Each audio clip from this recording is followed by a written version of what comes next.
Tema pembelajaran kita pada pagi ini, tanggung jawab orang percaya setelah kenaikannya. Bapak, Ibu, dan saudara-saudaraku, salah satu makna kenaikan Tuhan Yesus ke surga adalah untuk menunjukkan kepada semua orang bahwa kerajaannya bukan di dunia ini. Jadi Bapak Ibu, salah satu makna kenapa Tuhan harus naik ke surga, Tuhan hendak menunjukkan kepada semua orang bahwa kerajaannya bukan di dunia ini, Bapak Ibu. Itu artinya Bapak Ibu, kita sebagai orang percaya diharapkan untuk tidak mencari kenyamanan hidup dan membangun kerajaan kita di bumi, Bapak Ibu.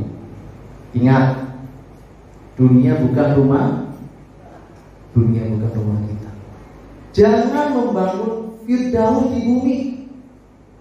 Jika Tuhan masih memberi kesempatan atau memperkenan kita untuk memiliki hidup, itu artinya Tuhan memberi tanggung jawab, memberi tugas yang harus kita kerjakan, Bapak Ibu. Seperti yang telah diamanatkan Tuhan di dalam Matius 28. Sebelum dia naik ke surga, Tuhan memberikan kepada orang percaya tanggung jawab. Tuhan memberikan sebuah amanat tugas kepada orang percaya untuk menjadikan semua bangsa menjadi murid Tuhan. Dalam Kisah 1 ayat 8, bisa nanti kita bersama-sama baca. Sebelum kenaikan Tuhan Yesus ke surga, Tuhan memberikan satu kalimat wasiat yang sangat penting. Pesan penting, Bapak Ibu. Dia berkata begini di dalam Kisah 1 ayat 8. Tetapi kamu akan menerima kuasa. Tetapi kamu akan menerima kuasa kalau Roh Kudus turun ke atas kamu, dan kamu akan menjadi saksiku di Yerusalem dan di seluruh Yudea dan Samaria dan sampai ke ujung bumi. Bapak Ibu, kalimat wasiat Tuhan Yesus ini, Bapak Ibu, kalimat wasiat ini hendak menunjukkan kepada semua orang, bukan hanya orang Kristen, tetapi kepada semua orang, bahwa dia datang bukan hanya untuk orang Yahudi saja. Tolong dicatat. Kalimat wasiat ini hendak menunjukkan bahwa Yesus datang ke dunia, dia datang bukan hanya untuk orang Yahudi saja, tetapi dia datang untuk semua manusia di bumi. Katakan amin, Bapak Ibu. Makanya Bapak Ibu, jika ada orang yang mengatakan bahwa Yesus hanya diutus untuk orang Yahudi, ada orang yang mengatakan bahwa Yesus hanya diutus untuk orang Yahudi, itu salah. Salah, Bapak Ibu. Mengapa kok salah, Pak? Ya sebab mereka tidak belajar Alkitab dengan benar. Mereka hanya kutip-kutip ayat untuk menyerang kekristenan, Bapak Ibu. Tuhan Yesus datang diutus untuk semua orang, bukan hanya untuk orang Yahudi saja, Bapak Ibu. Kalau saya boleh jelaskan begini, memang pada waktu Tuhan memberitakan Injil, ketika dia datang hanya untuk orang Israel, di sekitar Israel, dan kepada orang-orang non-Yahudi pada waktu itu, Bapak Ibu. Bapak Ibu bisa membaca, bisa pelajari dalam Alkitab bagaimana Yesus mengajar. Yesus berkeliling di sekitar Israel. Dia mengajar bukan hanya kepada orang Yahudi, non-Yahudi pun diajar oleh Yesus, Bapak Ibu. Sebab Bapak Ibu, tidak mungkin waktu 3,5 tahun ketika Yesus mengajarkan hidupnya kepada orang percaya, tidak mungkin Tuhan Yesus bisa mengajar ke seluruh dunia. Tidak mungkin, Bapak Ibu. Oleh sebab itu bangsa Israel satu-satunya bangsa yang telah ditetapkan Allah. Tolong dicatat. Bangsa Israel adalah satu-satunya bangsa yang telah dipilih dan ditetapkan oleh Allah sebagai bangsa pilihan Allah. Maka dari bangsa inilah semua bangsa akan mendapat berkat seperti apa yang pernah dijanjikan Allah kepada Abraham. Jadi ketika Yesus hadir di tengah-tengah dunia ini, dia ada di sekitar Israel, yaitu tujuannya pertama untuk menggenapkan apa yang Tuhan pernah janjikan kepada Abraham, bahwa melalui keturunanmu semua bangsa di bumi akan mendapat berkat. Ini penting Bapak Ibu. Jadi hanya dari keturunan Abraham, bukan yang lain. Tolong catat. Hanya keturunan Abraham, yaitu Abraham, Ishak, bukan yang lain. Karena yang disebut keturunanmu itu adalah Ishak, bukan yang lain. Karena dari keturunanmu lah semua bangsa di bumi akan mendapat berkat, Bapak Ibu. Jadi Bapak Ibu, keturunan Adamlah yang nanti akan membawa berkat kepada semua bangsa. Dari Abraham, Ishak, dan Yakub. Dari keturunan inilah semua bangsa di bumi akan mendapat berkat, yaitu firman indah yang menghidupkan.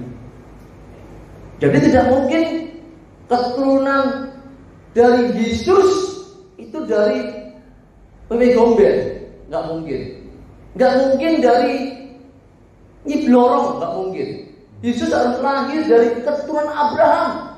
Bapak Ibu tahu bahwa orang tua Yesus itu keturunan dari Daud. Dan Bapak Ibu tahu bahwa semua murid Yesus itu semua adalah keturunan dari Abraham. Makanya Bapak Ibu, sebelum dia naik ke surga, dia memberikan satu amanat agung kepada para murid, kepada keturunan Abraham, agar mereka pergi ke seluruh dunia untuk menjadikan segala bangsa murid Tuhan. Mereka harus pergi kepada segala bangsa untuk mengajarkan segala sesuatu yang telah diajarkan Yesus kepada mereka. Makanya Bapak Ibu, keselamatan harus sampai ke semua bangsa. Injil harus diberitakan kepada semua orang tanpa terkecuali, yaitu termasuk Bapak Ibu dan saya. Mari kita bersama-sama membaca satu ayat yang sudah menjadi ayat hafalan bagi anak sekolah minggu kita. Kita buka dalam Matius 28 ayat 18, 19 dan 20. Ini adalah amanat agung yang harus ditunaikan. Ini adalah tanggung jawab yang harus kita kerjakan, Bapak Ibu. Saya akan bacakan dengan cepat. Matius pasal 28 ayat 18, 19 dan 20. Demikian firman Tuhan. Para murid Yesus mendekati mereka dan berkata, "Kepadaku telah diberikan segala kuasa di surga dan di bumi. Karena itu," perhatikan, "karena itu pergilah, jadikan semua bangsa muridku dan baptislah mereka dalam nama Bapa dan Anak dan Roh Kudus." Ayat 20 tolong diperhatikan. "Dan ajarlah mereka melakukan segala sesuatu yang telah diperintahkan kepadamu." Makanya Bapak Ibu, ketika kita belajar kebenaran, segala sesuatu yang tidak diajarkan oleh Yesus harus ditolak. Segala sesuatu yang tidak ada di Alkitab, kita harus tolak dengan tegas. Setuju? Setuju ya? Jadi kalau kita belajar tentang kebenaran, harus bersumber dari Alkitab. Kenapa? Karena Yesus telah mengajarkan kepada murid-muridnya supaya mereka mengajar semua bangsa, yaitu mengajarkan apa yang telah diperintahkan Yesus. Apa yang pernah diajarkan Yesus kepada mereka harus diajarkan ulang kepada banyak orang. Harus diajarkan ulang kepada semua bangsa. Ya, kalimat terakhir. Dan ketahuilah, aku menyertai kamu senantiasa sampai kepada akhir zaman. Kebenaran ini tidak menunjukkan kepada kita bahwa semua orang percaya, bukan hanya para murid, dituntut untuk mengerjakan satu tanggung jawab, yaitu pergi dan mengajarkan semua yang diperintahkan Tuhan kepada orang percaya. Bapak Ibu, para murid telah melakukan hal itu. Para murid telah pergi, telah mengajarkan kepada semua bangsa. Para murid telah mengajarkan apa yang pernah diajarkan Yesus kepada banyak orang.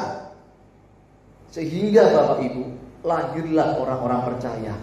Lahirlah gereja.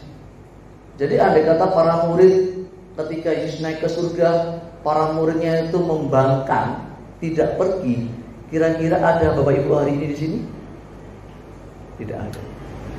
Karena para murid melakukan apa yang diperintahkan Yesus kepada mereka, sehingga mereka pergi dalam keadaan yang tragis. Mereka harus menerima penderitaan aniaya yang begitu luar biasa. Mereka tak berkata, aku harus kuat, aku harus menang. Sehingga lahirlah gereja, lahirlah orang-orang percaya, Bapak Ibu. Jadi Bapak Ibu, ketika para murid mengajarkan kepada semua orang percaya, dan hari ini para murid, para rasul sudah tidak ada lagi. Pertanyaannya begini, jadi siapakah di akhir zaman ini yang akan menjadi saksi dari utusan Tuhan untuk semua bangsa? Siapa Bapak Ibu? Katakan. Saya. Siapa Bapak Ibu? Saya. Semua orang percaya. Pernyataan ini luar biasa Bapak Ibu. Sebab orang percaya harus meneruskan tugas yang dipercayakan Bapa kepada Tuhan Yesus. Tuhan Yesus telah meneruskannya kepada murid-murid. Murid-murid telah membentuk orang-orang percaya menjadi gereja-gereja Tuhan, menjadi sebuah komunitas orang-orang percaya sampai hari ini, Bapak Ibu. Itu artinya semua orang percaya harus meneruskan tugas yang dipercayakan Bapa kepada Yesus untuk kita tunaikan sampai kita menutup mata.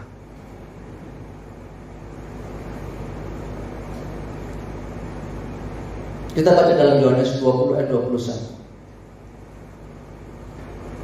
Yesus berkata begini Bapak Ibu, damai sejahtera bagi kamu. Sama seperti Bapa mengutus aku, demikian juga sekarang aku mengutus kamu. Jadi amanat pengutusan ini Bapak Ibu diberikan hanya kepada orang percaya. Pengutusan ini diberikan kepada semua orang percaya, bukan yang lain. Semua orang percaya adalah utusan Kristus. Katakan, semua orang percaya adalah utusan Kristus. Ini adalah resiko dan tanggung jawab kita. Ini adalah tanggung jawab kita sebagai orang yang percaya kepada Yesus. Bapak Ibu kalau tidak mau mengemban tanggung jawab ini, lebih baik Bapak Ibu jangan menjadi orang Kristen. Amin. Karena resiko dan tanggung jawab orang percaya harus menjadi utusan Kristus. Tidak bisa tidak Bapak Ibu. Makanya ketika Yesus mengatakan lebih baik aku pergi supaya roh penghibur itu datang, itu hendak menunjukkan bahwa ketika Bapak Ibu orang percaya diutus, Bapak Ibu dan saya tidak ditinggalkan sendiri. Luar biasa ya Bapak kita ya. Luar biasa Bapak Yesus itu. Dia tidak pernah meninggalkan kita. Jadi ketika kita mengerjakan tanggung jawab yang besar ini, Tuhan Yesus menjanjikan bahwa aku tidak tinggalkan kamu sendiri, nak. Aku akan mengirimkan kepada kamu Parakletos, seorang pendamping, penghibur, advokat. Luar biasa. Yesus mengatakan bahwa engkau tidak akan pernah sendiri. Sebagai utusanku, engkau akan terus didampingi oleh Roh Kudus, Bapak Ibu. Jadi Roh Kudus akan senantiasa mendampingi orang-orang yang mengerjakan amanat agung Tuhan. Roh Kudus hanya akan mendampingi orang-orang yang bersedia menjadi utusan Kristus. Jadi tidak mungkin Roh Kudus akan memenuhi dan menyertai orang-orang yang tidak terlibat dalam keputusan ini. Tidak mungkin, Bapak Ibu. Tidak mungkin. Kenapa? Alkitab yang mengatakan bahwa Roh Kudus itu hanya akan menyertai orang-orang yang taat. Taat apa, Pak? Taat untuk mengerjakan apa yang Tuhan perintahkan kepadanya. Jadi bukan hanya sekedar menjadi orang Kristen. Menjadi orang Kristen dan beragama Kristen bisa dilakukan oleh semua orang. Tetapi untuk bersedia mengambil bagian menjadi utusan Kristus, itu sebuah harga yang harus dikerjakan dan dibayar, yang harus ditunaikan oleh semua orang percaya tanpa terkecuali, Bapak Ibu. Amin. Oleh sebab itu Bapak Ibu, ada hal yang sangat penting yang perlu Bapak Ibu ketahui tentang hal pengutusan, supaya Bapak Ibu nanti tidak terkecohkan. Ada orang-orang yang mengatakan ini utusan Tuhan, ini utusan Tuhan. Perlu Bapak Ibu ketahui bahwa Bapak itu hanya punya satu utusan. Namanya siapa? Tuhan Yesus. Setuju? Allah Bapa hanya punya satu utusan. Namanya Tuhan Yesus, Bapak Ibu. Setelah Yesus naik ke surga, Dia tidak mengutus siapa-siapa. Ketika Tuhan Yesus naik ke surga, Dia tidak mengutus siapa-siapa. Dia hanya mengutus orang percaya. Ya, mengapa Pak? Karena orang percaya yang dapat mewakili dirinya untuk menyelesaikan tugas dari Bapa, yaitu menyelamatkan seluruh umat manusia. Yesus adalah utusan satu-satunya. Jadi kalau ada utusan yang lain, usir saya. Tidak ada. Bapak hanya punya satu utusan, namanya Yesus. Yesus tidak mengutus siapa-siapa ketika Dia naik ke surga. Dia hanya mengutus orang percaya, supaya orang percaya dapat mewakili dirinya, yaitu menyelesaikan pekerjaan Bapa yang belum selesai, yaitu menyelamatkan umat manusia. Menyelamatkan manusia itu artinya mengubah manusia yang berkodrat dosa menjadi manusia yang berkodrat ilahi. Itu menyelamatkan.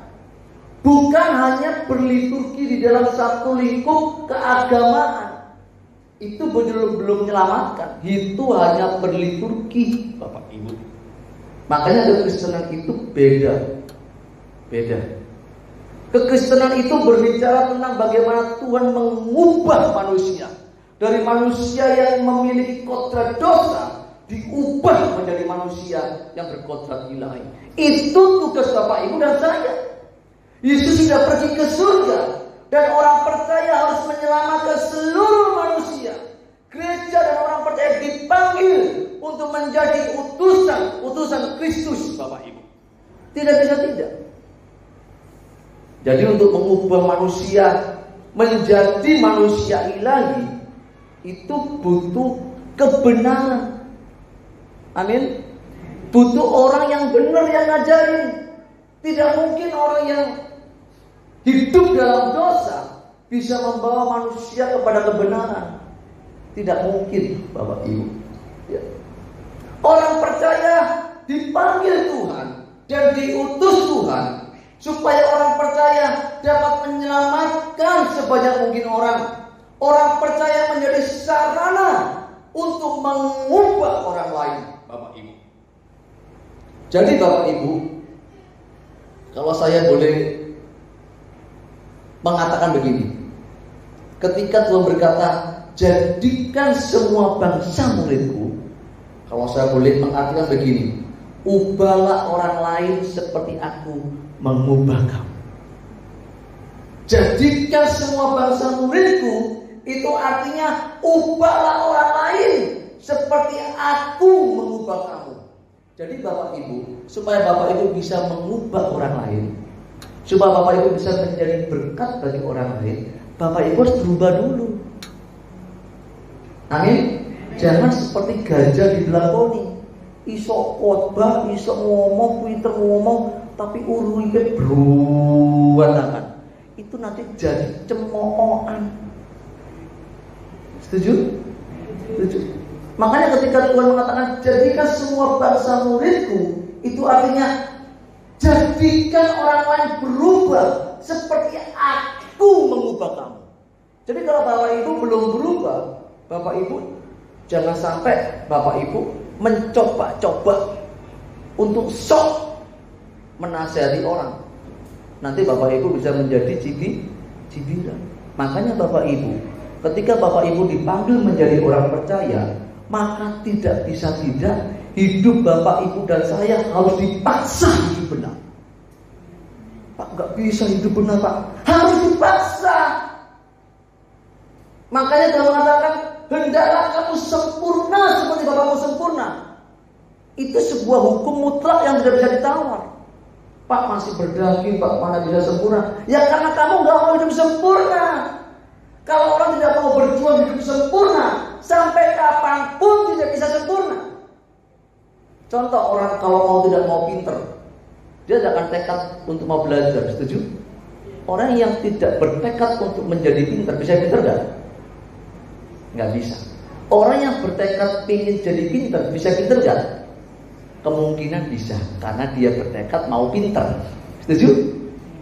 Orang kalau mau bertekad mau diet, mau bertekad, aku mau diet supaya nggak gemuk-gemuk, bisa kurus nggak badannya? Kemungkinan bisa karena dia bertekad. Bayangkan kalau orang tidak bertekad untuk diet, bisa langsing? Langsung semua dihajar, ya, nggak peduli. Aku nggak kurus, yang penting aku makan. Nggak ada tekad untuk sehat, nggak ada tekad untuk diet, yang nggak mungkin dia bisa langsing. Begitu pula dengan hidup kita, Bapak Ibu. Jika Bapak Ibu tidak bertekad untuk hidup benar, tidak bertekad untuk hidup seperti Yesus, maka Bapak Ibu tidak akan pernah menjadi orang sempurna seperti apa yang diharapkan oleh Bapa di surga.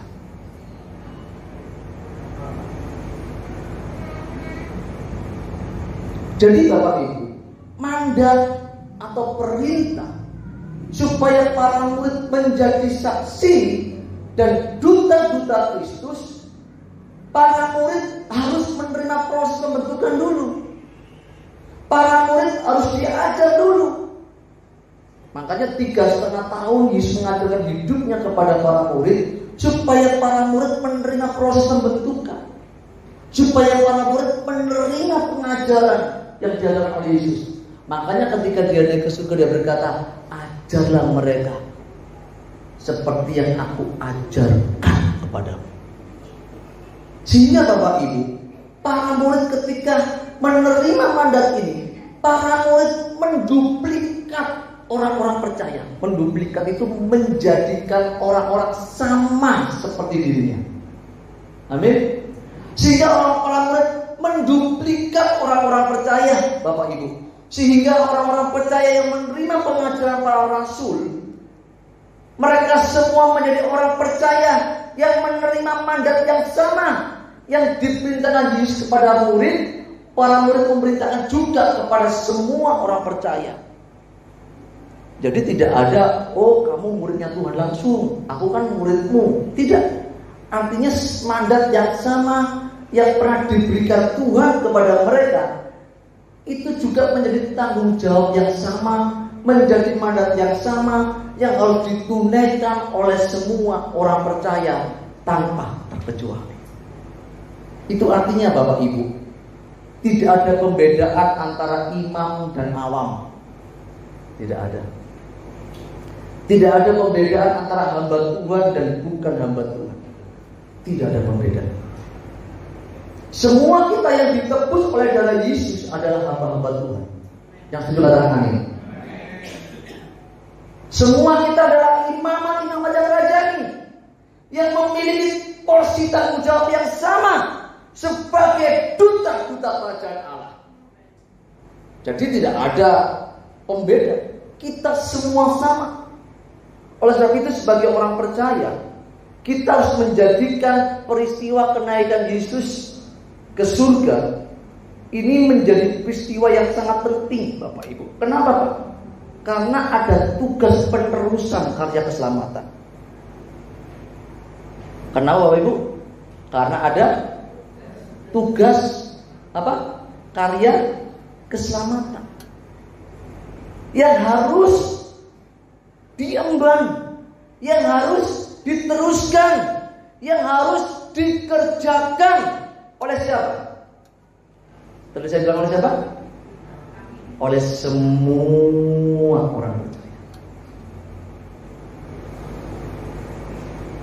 Jadi orang percaya itu adalah saksi-saksinya Tuhan.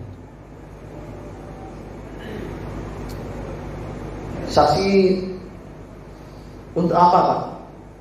Untuk berkata kepada dunia bahwa ada juru selamat dunia yang dapat menyelamatkan engkau dari kebinasaan. Menjadi saksi untuk apa, Pak? Bahwa ada anak Allah yang telah menjadi manusia, yang dalam segala hal disamakan dengan kita.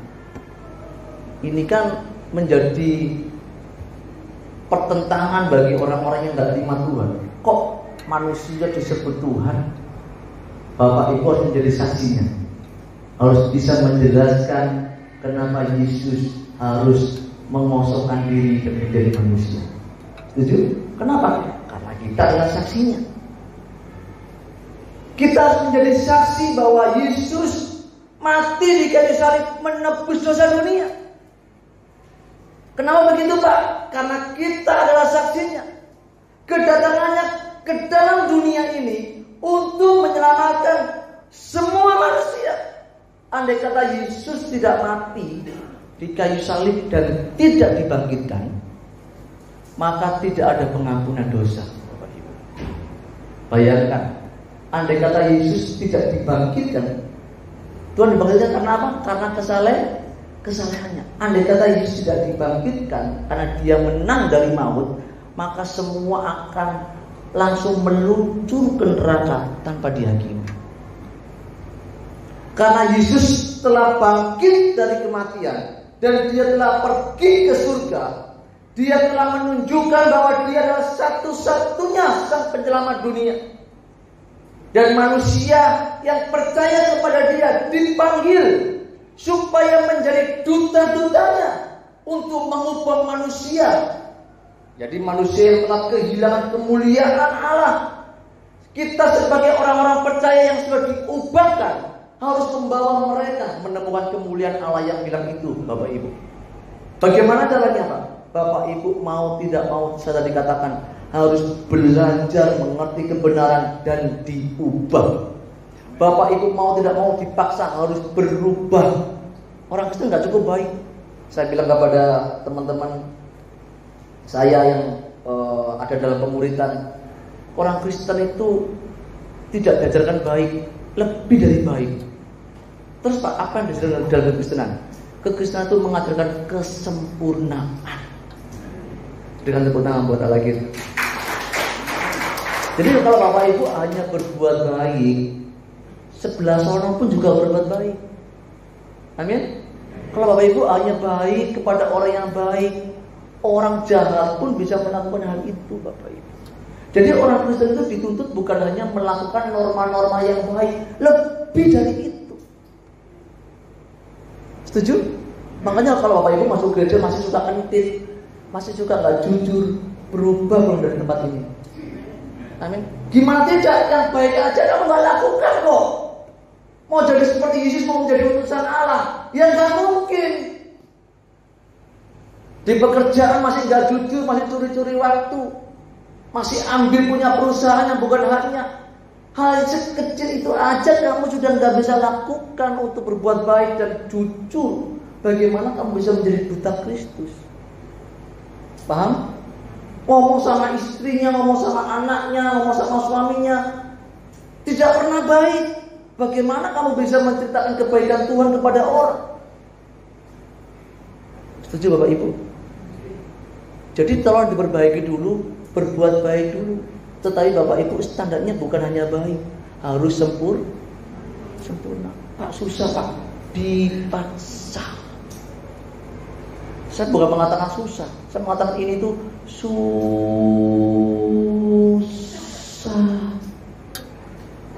Makanya harus dipaksa. Kalau nggak dipaksa nggak bisa, Bapak Ibu. Orang Kristen harus menjadi duta-duta Tuhan supaya dapat memerdekakan manusia yang berdosa. Kenapa begitu Pak? Karena kita diutus untuk itu. Amin. Tugas kita adalah merubah manusia. Tugas kita adalah menjadi sarananya Tuhan, supaya Roh Kudus yang diberikan kepada kita itu benar-benar berfungsi. Saya ini agak gemes kalau orang Kristen itu hebatnya di gereja kalau hanya dipenuhi roh, kalau cuma hanya bahasa roh. Gemes. Kenapa? Buah hidupmu apa? Paham ya? Kalau kamu memang disertai Roh Kudus, kalau kamu benar-benar dipenuhi oleh Roh Kudus, hasilkan jiwa-jiwa untuk kerajaan surga. Bukan jago di kandang, jagolah di luar. Maka saya sekali bilang kepada teman-teman, ibadah kita itu bukan hari Minggu begini. Ini bagian terkecil dari ibadah kita. Ibadah kita sesungguhnya itu di mana Bapak Ibu? Di rumah, di pekerjaan, di lingkungan. Kenapa? Kita mempraktekkan kebenaran kepada mereka. Kalau di gereja Bapak Ibu kan seperti malaikat semua ini kan. Gak ada yang jahat. Ya, kalau tadi saya dengar itu bahasa shalom, selamat pagi. Malaikat semua kalau hari Minggu dalam gereja. Saya nggak tahu nanti keluar dari pintu gereja kita nggak tahu Bapak Ibu. Benar? Makanya kita jangan jago di dalam, jagolah di luar. Oke? Karena di luar kita itu benar-benar ada di satu pertandingan di mana kita mempertaruhkan nama Yesus dalam hidup kita. Jangan sampai kita dilihat orang Kristen, oh utang gak bayar. Mentitan. Kalau ngerasani tonggoi sampai uru-uru. Orang Kristen itu majelis di gereja khotbah. Siapa yang dicoreng wajahnya Bapak Ibu? Tuhan Yesus. Makanya Bapak Ibu kalau menjadi utusan Tuhan yang telah menerima Roh Kudus, maka mau tidak mau Bapak Ibu harus menyelenggarakan karya keselamatan kepada banyak orang. Mau tidak mau. Untuk apa Pak? Supaya kematian Yesus di atas kayu salib menebus dosa manusia itu tidak menjadi sia-sia. Dan roh penghibur yang diutus kepada kita itu supaya tidak nganggur, supaya tidak menjadi sia-sia. Bapak Ibu berfungsi sebagai utusan duta Kristus Bapak Ibu. Karena ketika Roh Kudus diberikan kepada orang percaya, Roh Kudus itu menuntun pastinya. Setuju? Menuntun apa? Menuntun orang percaya kepada segala kebenaran, kepada seluruh kebenaran. Jadi kalau Bapak Ibu ngomong berbahasa roh bisa punya Roh Kudus, tetapi kalau jalannya menyimpang ke kiri dan ke kanan, patut dicurigai enggak? Halo? Di sini ngomongnya bahasa roh, oh sila para. Pulang di pinggir jalan dibalap marah-marah. Curiga nggak Bapak Ibu? Halo? Makanya kalau Bapak Ibu jangan cepet-cepet naif menjadi orang Kristen. Kalau Bapak Ibu merasa diri disertai Roh Kudus, harus berbuah hidupnya. Amin. Jangan sampai menjadi cibiran bagi banyak orang. Roh Kudus itu akan menuntun orang percaya. kehidupannya akan diarahkan oleh Roh Kudus. Supaya orang-orang Kristen, orang-orang percaya itu ketika dituntun Roh Kudus, menuntunnya itu bagaimana dia dipertemukan dengan orang-orang yang membutuhkan Injil. Dituntun untuk menuai jiwa. Dituntun supaya dapat memenangkan sebanyak mungkin jiwa, menyelamatkan orang, mengubah orang, Bapak Ibu. Jadi kalau Bapak Ibu punya Roh Kudus tapi gak pernah merubah orang, patut dicurigai. Setuju? Makanya Bapak Ibu, menjadi saksi itu penting. Ya, menjadi pemberita Injil itu penting. Makanya ketika Tuhan mengatakan bahwa para murid dan orang percayalah yang akan menjadi utusanku, meneruskan keselamatan dari Bapa, itu artinya supaya orang percaya itu menyadari bahwa keberadaannya ketika dia masih bernafas, detak jantungnya masih berdetak. Orang Kristen menyadari bahwa aku punya panggilan, aku punya tanggung jawab, yaitu aku dipanggil untuk menyelamatkan orang, dipanggil untuk mengubah orang-orang yang pikirannya rusak, ketemu aku berubah menjadi baik. Orang-orang yang hidupnya rusak, ketemu aku hidupnya jadi baik. Begitu. Jangan sampai Bapak Ibu menjadi orang Kristen bergaul di lingkungan Bapak Ibu katut-katut. Seringkali kan begitu ya. Iya kan? Kalau lagi nongkrong di pos bapak lagi ngomong sih nggak bener-bener katut bapak-bapaknya.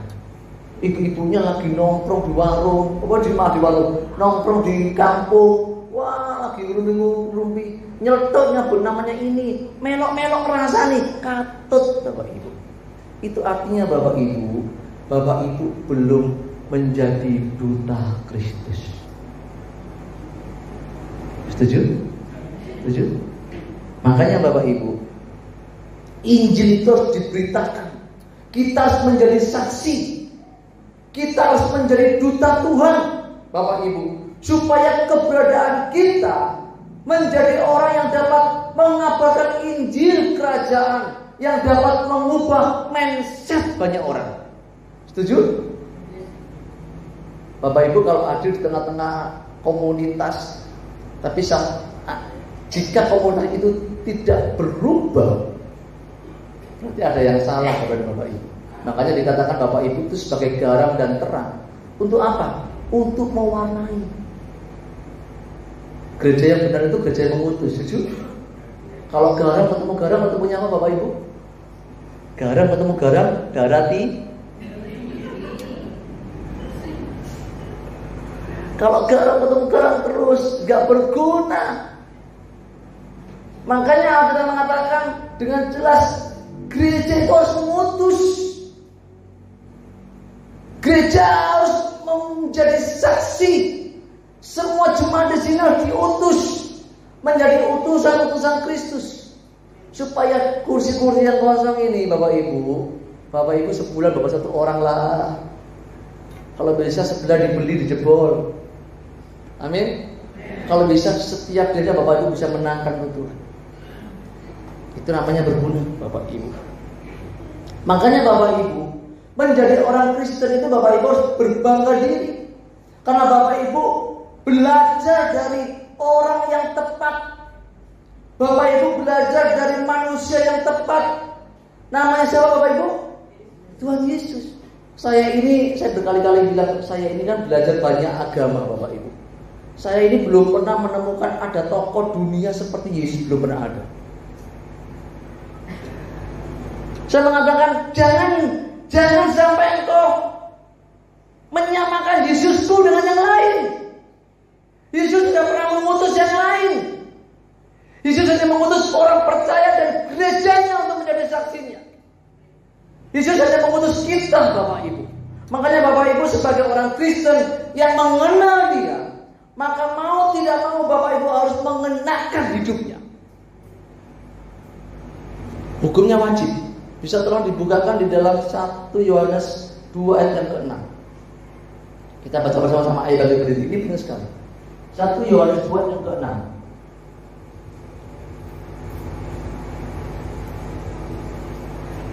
Dan barangkali ya bagi berdiri ya, sama-sama yuk. 1, 2, 3.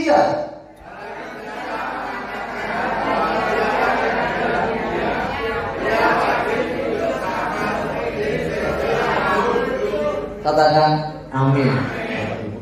Ini loh, model manusia yang dikehendaki Bapa itu seperti ini loh. Dia harus hidup seperti Yesus telah hidup. Jadi kalau Bapak Ibu tidak mengenakan hidupnya, Bapak Ibu tidak mengenakan hidup Yesus, maka dapat dipastikan Bapak Ibu akan memiliki cara berpikir dunia. Oke? Bapak Ibu akan memiliki perasaan seperti dunia merasakan. Kalau Bapak Ibu mengenakan hidupnya, ini adalah model manusia yang dikehendaki oleh Bapak.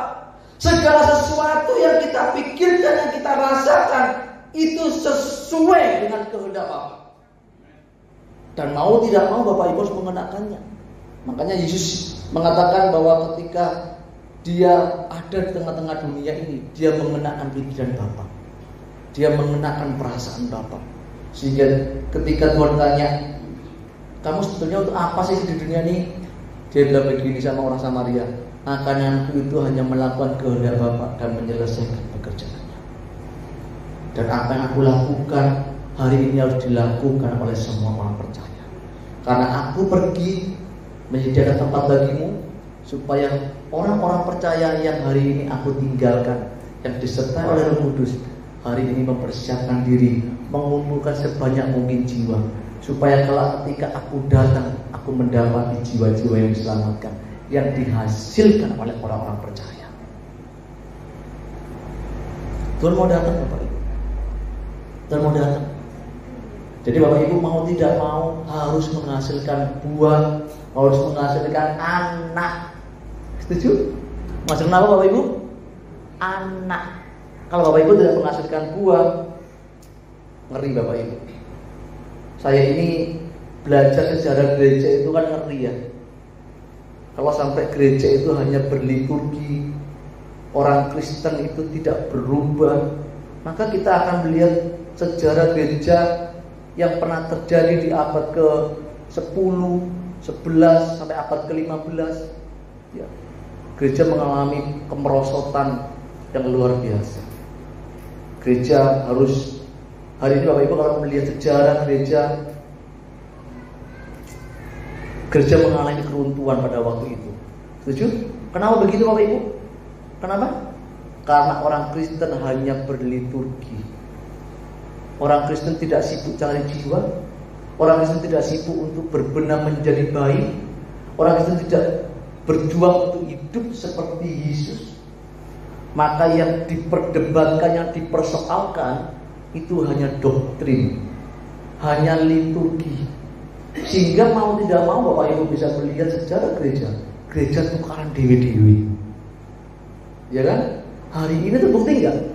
Media sosial dipakai untuk apa? Ajang apa? Pertarungan antar pendeta. Benar-benar.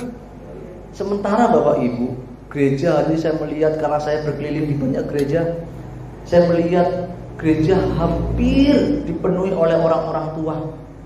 Hampir dipenuhi oleh orang-orang tua. Anak mudanya kemana?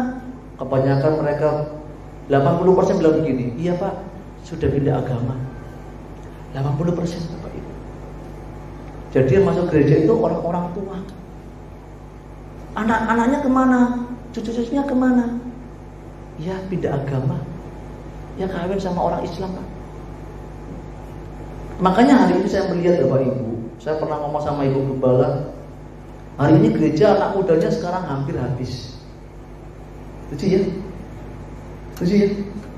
Saya melihat, Bapak Ibu melihat gak? Saya melihat soalnya. Saya melihat itu hari ini gereja itu pemudanya mengalami kemerosotan. Sekolah minggu mengalami kemerosotan. Ini harus kita sadari. Kita harus mulai siuman. Ini tahun 2022. Tuhan mau datang.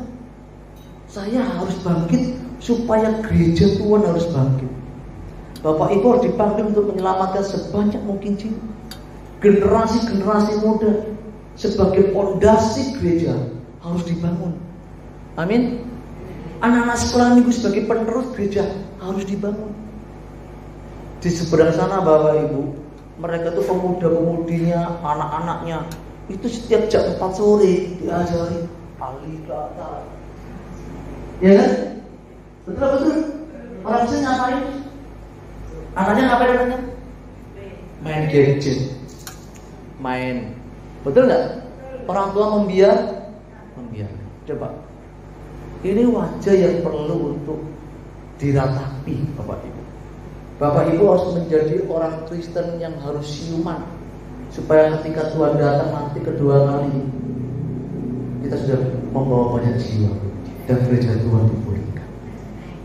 Ibu gembala nggak bisa kerja sendiri. Bapak Ibu dan saudara adalah kawan sekerja Ibu gembala. Amin. Kalau Ibu gembala ngomong mungkin mampunya 2-3 orang, jadi ya Bu ya 2-3 orang.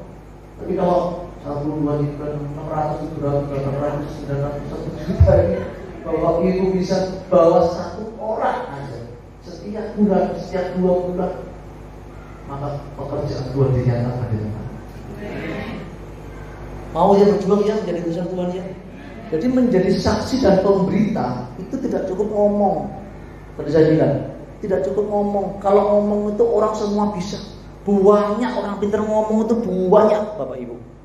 Tetapi kalau Bapak Ibu tidak mengenakan hidup Yesus, tidak bergaya hidup seperti Yesus, maka Bapak Ibu tadi saya ngomong apa seperti apa? Gajah di belakang. Bapak Ibu ketika menjadi pemberita harus tampil seperti Yesus. Jadi ketika orang melihat Bapak Ibu, dia melihat Tuhan. Jangan ketika kita ngomong tentang Injil, mereka melihat Bapak Ibu melihat orang yang utang nggak bayar. Benar? Nggak boleh ya.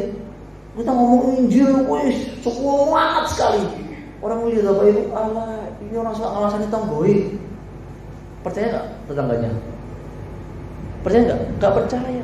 Ketika kita ngomong Injil, ngomong gebu-gebu, Yesus semangat kami soleh, menembus dosa kamu. Dalam hati mereka, alah, kamu kalau ngerasain orang kayak gitu aja bisa berdapat mereka? Gak bisa. Makanya Bapak Ibu untuk menjadi pemberita Injil, Bapak Ibu harus mengenakan hidupnya Yesus. Tidak bisa beda. Diperbaiki mulai sekarang. Mulai kapan Bapak Ibu? Mulai sekarang. Oke? Siap untuk menjadi orang percaya, menjadi duta tentang Kristus? Ya, supaya kematiannya dari kayu salib, kebangkitannya dari kematian dan kenaikannya ke atas surga tidak menjadi sia-sia.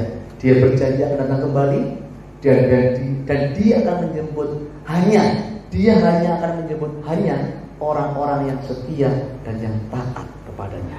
Jadi Bapak Ibu menjadi orang Kristen jika tidak taat, maka saya dari mimbar ini sebelumnya memohon maaf sebesar-besarnya. Bapak Ibu tidak akan dibawa bersama-sama dengan Tuhan. Oke? Oleh sebab itu jadilah orang Kristen yang taat, orang Kristen yang setia, orang Kristen yang mengenakan hidupnya Yesus, supaya amanat agung yang diberikan kepada kita dapat kita tunaikan sampai kita menutup mata. Tuhan berkati. Amin.